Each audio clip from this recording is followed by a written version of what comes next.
What's going on, you guys? Nick here with Nick Strength and Power. So the prejudging for the 2024 New York Pro just wrapped up. So let's start with your first call-out of the show. Your first call-out included Martin Fitzwater, Angel Calderon, Tonio Burton, Nick Walker, Beef Stew, and on the end, I believe his name was Christian Wolski. So immediately, they moved Martin to the center next to Nick. And I thought this was an obvious call because earlier, before they did the confirmation round, when the guys were just coming out on their own, Martin clearly was on. And out of all the guys that we saw, because Nick was at the very end, so out of all the guys that we saw towards the beginning, Martin was the guy that stood out to me. So it made total sense that they moved him next to Nick. Martin was 100% on here. And as I was watching this comparison, there's a couple things. I was surprised not to see Quint Beastwood in this. I was also surprised that Angel never moved from the side. But Martin versus Nick seems to be the focus of this show. That seems to be your clear top two. And I was actually watching an interview of Martin last night where Martin said a couple of things that I was thinking about while I was watching this. One of the things that he said, and I'm kind of paraphrasing here, is that he knows his strong points against Nick are his quads in his midsection. So when he's posing against Nick, those are the things that he's going to try to really show off to try to beat him. And he said in that interview he believes he's going to beat Nick. So I was looking at his quads in his midsection while he's posing against Nick, and he does have a good point there. Martin has insane quads. And when you're talking about his midsection, I feel like it's more about his taper. That's his advantage.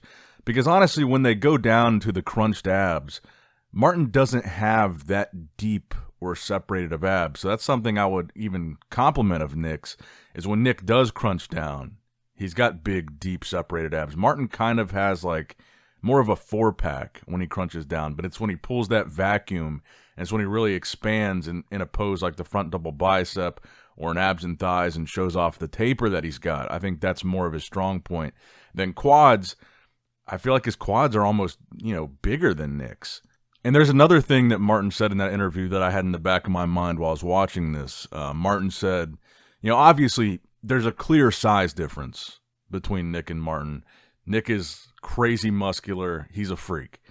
And Martin knows that. And in that interview, Martin said, size doesn't beat shape and conditioning when the shape and conditioning is better. And I'm paraphrasing again. And then he said, just look at Derek and Hottie. Look at how many bigger guys they beat at the Olympia because either their conditioning or their shape was better. And I thought that was a good point too. And honestly, looking at him next to Nick, Martin next to Nick, I actually didn't think the size difference was like that crazy. Martin didn't look that small next to Nick, in my opinion. And then I guess a couple other things about this initial call out. I thought that Beef Stew looked surprisingly big and impressive next to Nick and next to Martin. I thought from a size standpoint, he looked bigger than I thought. Stuart Sutherland really kind of impressed me here, and I think he's probably looking at about fourth place. I think Tonio is looking at third. I think it's really going to be, they're probably going to move. Based on the subsequent call-outs, it looks like Angel's out of the top four. It looks like Christian's out of the top four. Angel might even be, sixth or seventh based on how they move Quentin in there, but let's talk about the top four here because they never did just a top two call out of just Nick and Martin. And I think the reason for that is they might have been making some considerations still with Martin versus Tonio, because in the beginning they moved Martin to the center with Tonio. And you could see the look on Nick's face. He was kind of like, what? And I think they were just doing that to compare Martin and Tonio for that second place spot. Because honestly, after watching this, I think Nick's got it. And eventually they did move Nick into the center. And I will say about Beef Stew, again, I was surprised with how good he looked here. He looked a lot bigger than I thought he would, especially next to a guy like Nick. But if you're looking at Martin versus Tonio, I prefer Martin. I think it's going to be between Martin and Nick. And I got to say, hats off to Martin, because challenging top three in the world is no small task. And honestly, like I said, I don't think the size difference between Martin was crazy, but it was definitely there. And I was looking at it pose by pose, and I was like, where does Martin really challenge Nick? I think the abs and thighs, you can make an argument to give to Martin.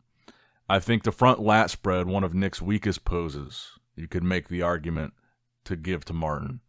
I think Martin is really strong from the side. He looks a lot thicker from the side. You could maybe give him one of the side pose, maybe the side chest. But Nick is taking that most muscular. Nick is taking that back double bicep.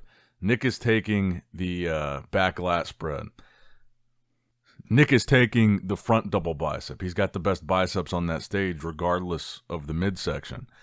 I think there's just too many poses that Nick is beating Martin in. Because right now it's like you could kind of make an argument for like a couple poses for Martin, but there's too many dominant poses for Nick where it's like most muscular, he's nailing it. Front double bicep, nailing it.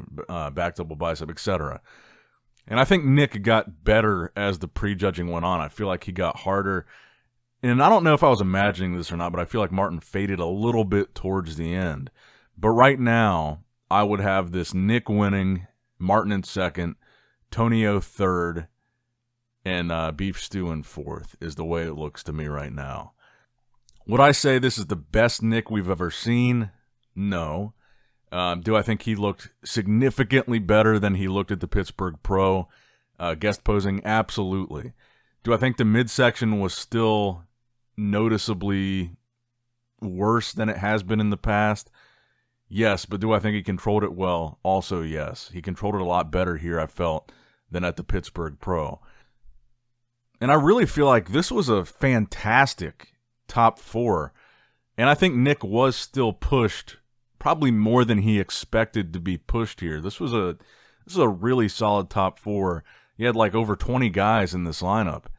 And these guys in the top four are guys that really brought it. And I got to say, I wanted to say also, I feel like a lot of these shows are starting to listen to the fans more. Like if you paid attention to this New York Pro, yeah, they had a banner in the back with all the sponsors on it, but no LEDs, nothing crazy, nothing distracting, and they had a black plain curtain behind that. And I think these shows are really starting to listen to what the fans want to see in a live stream. Not a super distracting background, it's kind of plain black, put the logos if you need to, but the big LED flashy boards, the fans just don't need or want. I also thought the lighting was pretty good here. But let me know what you guys think in the comments down below. Who do you think's winning? What do you think the placings are going to be? Honestly, I know people are probably going to say, well, there wasn't a top two call out, so is it fully determined who's going to win? I think it is. I think Nick is winning this clearly. I think this final call out being a top four, again, was more just them being unsure with who's second. I don't think they had a clear top two yet. And that's kind of what I said going into this is, while Nick has been the clear front runner, we don't have a clear who's going to be the guy that pushes him. And I think that's kind of what we saw here. But let me know what you guys think in the comments down below. Make sure you like the video, subscribe to the channel, all that good stuff. And I'll see you guys tonight for the finals, so you don't want to miss that one. Nick Strength and Power, signing out. All right, guys, don't forget to click that like button and subscribe to this channel if you enjoy the content. Also, check out my Instagram at NICKS&P, my Facebook page, which is simply Nick Strength and Power, my secondary YouTube channel, Nick Strength and Vlogs, for vlogs and bonus content that you will not see on this channel, and consider subscribing to my third YouTube channel, Nick Strength and Pokemon, which is all things Pokemon and trading card games, completely unrelated to this channel. So if you're into that, give that one a look. And all links to merchandise and social media will be in the description box below. If you guys want a Nick Strength and Power t-shirt, that will be in the Shopify link below. Have a great day.